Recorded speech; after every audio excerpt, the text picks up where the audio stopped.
Hello everyone, I just wanted to take this time to do a review on the Invincible Iron Man as a character and as a concept. Now, the reason I decided to do this today was because Robert Downey Jr., our actor for Marvel Cinematic Universe's Iron Man right now, had a little predicament in a recent interview.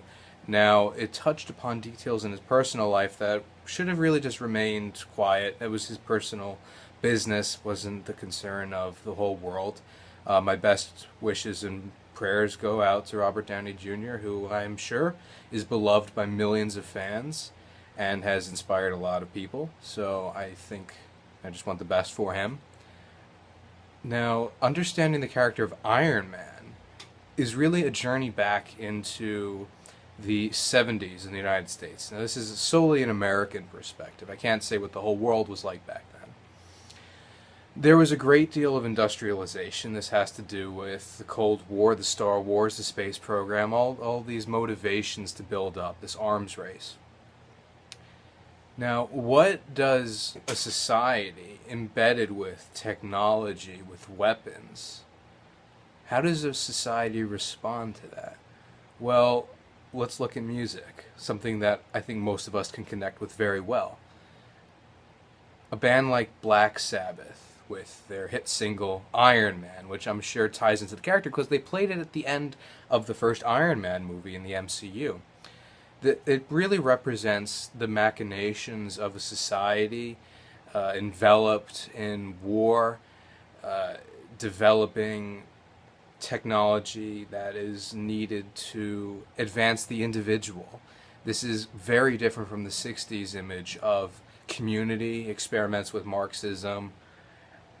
This is almost like it's going in the opposite direction, which culminates in the individualism and strife of the 1980s. I want to also take a quick moment to acknowledge guitar gods like Led Zeppelin and then later on Van Halen, early on with Jimi Hendrix and whatnot.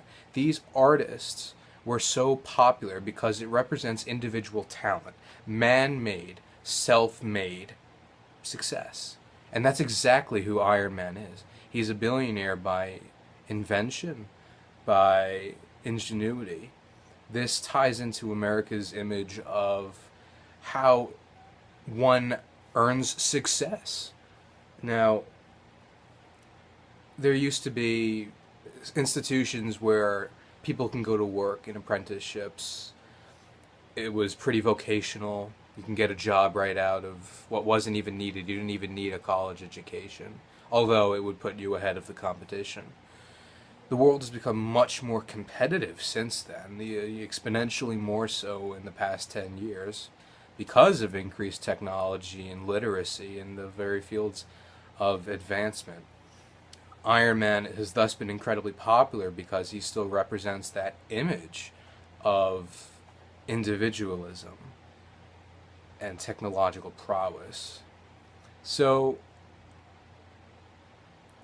the guitar gods mentioned earlier, these musical icons practice for hours a day, every week, for years, to be as talented as they are. Anyone can be a folk singer. That's not to discredit them because I'm a huge fan of artists like Arlo Guthrie and I love the message and theme of community and connection that is associated with that genre. However, fitting into the mainstream of America today, there is much more competition and the cutthroat nature of trying to get jobs, going to college. This is a very important reflection of where we are at and how we are perceiving ourselves as a nation. And this superhero connects much better than those ideas. Because a folk singer, you just join into the tune, you're singing, everyone's doing la la la. A guitar god practices for hours on that thing. No, not everyone could do metal.